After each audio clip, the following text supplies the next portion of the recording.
What I loved at the end of the day, it was a great fight. And most importantly, what you saw was respect. Respect for one another inside the ring after the fight. That's what it's all about, and that's what Danny Garcia is all about. That's what Zab Judah was all about. They showed the world that they're warriors, they're champions, but they're gentlemen, and that's what it's really all about. So, your champ right here, unified, Danny Garcia. First of all, I want to thank God. I want to thank my dad. I want to thank Al Heyman. I want to thank Golden Boy. I want to thank Showtime for giving me this opportunity to shine on the stage. Tonight, I prepared for the best Zab Judah, and he came his best. I'm happy that he came his best. You know, there's no excuses about anything. But I knew when I came to Brooklyn, I had a, you know, the hometown guy was gonna have the extra spark because he's in the hometown. Like, I'm not gonna let nobody come in my hometown and just beat me. So he came prepared. It was a great fight. It was blood, sweat, and tears. That's what I bring to the fight. We both landed good shots, but I was prepared for a war. And you know, I'm just thankful I got the victory, and it's time to move on. Let's open it up for questions. Here we go.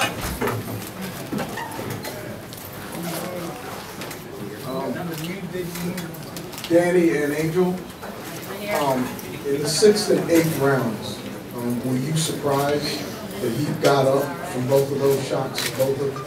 Well, yeah, I was. Like, Danny was some good shot, but I knew his dad was going to come in his A game. I mean, Zach came to fight, and that's what the fans deserve. Fights like this. I mean, you don't come unprepared. Zach came to be the champion tonight, and we knew that.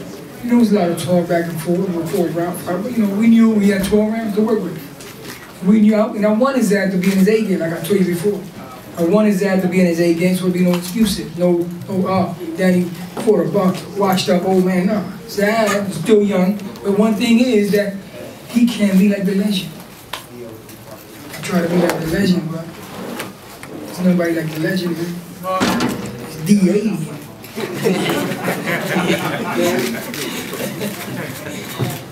Danny, same question.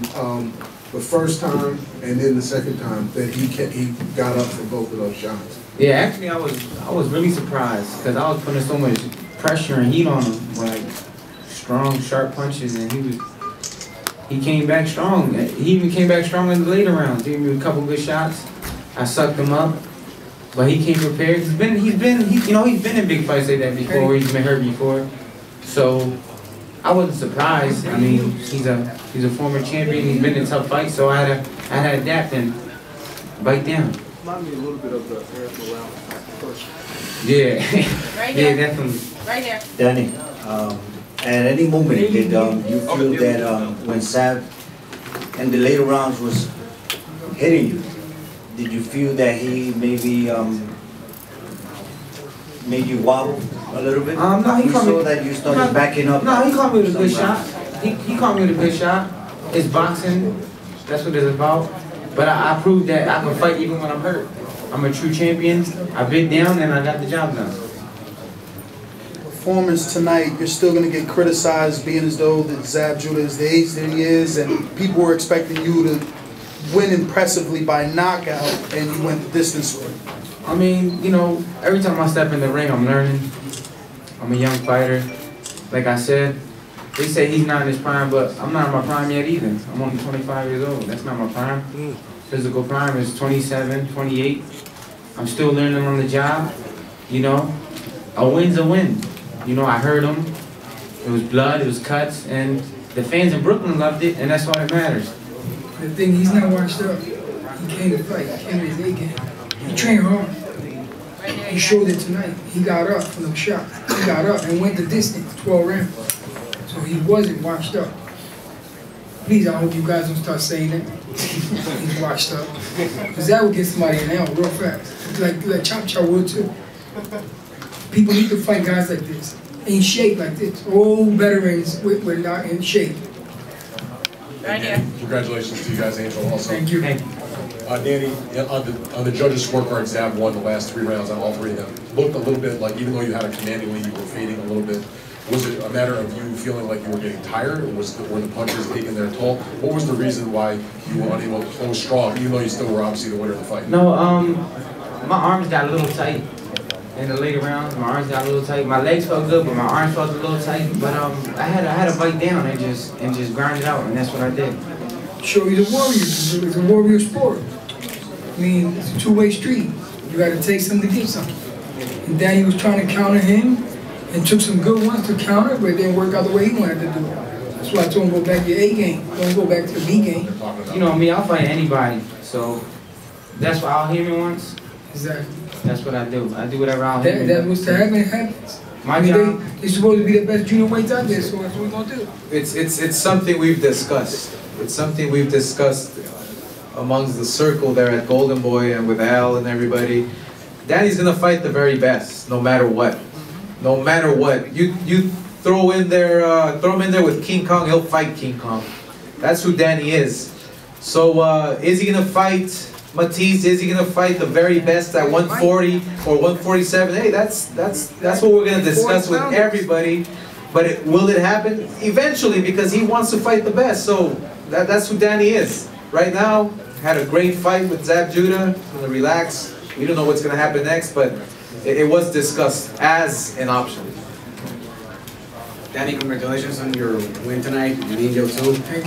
My question is regarding the situation with WBC and WBA. Jose Sulaiman have expressed that he basically wants you to stay with the WBC title and leave the WBA title out. What do you think about just leaving the WBA out, because he's looking to do the same thing with Canelo? And Canelo expressed to me that he wants to stay with the WBC title after winning the trout. You know, like I said before, I'm a fighter. You know, I earned both of these belts, so I walk around with them proud. And every time I step in the ring, I'm proud to defend them. And that's pretty much what I have to say about that. You know, I can't. You know, I just let them do their job. My job is to fight, but I love both belts. It is what it is. We fight with nobody. Just about the people, it's not about the belts. It's about the fans, you guys, the fans that pay the money to come see a good fight. Just because you got buckles don't mean you can make a good fight. It's two great fighters that make a fight. Thank you. Right here, you guys. Right Danny, La Mega, Trinidad, Cotto, now you, 25-0, Puerto Rican. Are you the one holding the Puerto Ricans up right now? Yeah, no doubt. Of course. You know, I'm the only Puerto Rican champion. Even though I was born and raised in Philadelphia, my mom and dad, they're born and raised in Puerto Rico. So, you know, I had the Puerto Rican blood, and I got the... It seemed in the arena today like it was all Judah in the beginning, then you kind of like won the crowd back.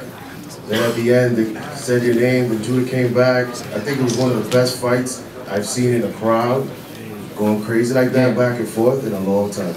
Yeah, I mean, that's what it's all about. You know, some fights change momentum. And the crowds, that's why it's called fans, because they switch. Fans switch quick, you know how that is, man. But, you know, I'm just happy they were into the fight, and it was a great fight.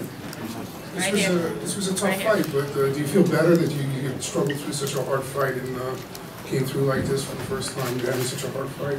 And you were on a fight in Puerto Rico. Oh yeah, I would love to fight in Puerto Rico. Ask me, how we fight in Puerto Rico? Give me a fight in Puerto Rico.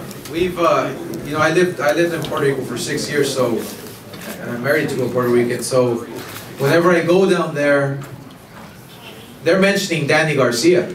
You know, I mean, yeah, he was born here, but, you know, his father, his family, Puerto Rican, so that would be the plan, absolutely, down the road, to take him to Puerto Rico and go fight at the Choliseo there and sell it out, and people love him. People love him in Puerto Rico. He's the only world champion right now that Puerto Rico has, so, you know, it just makes sense to down the road, down the line, take him to Puerto Rico and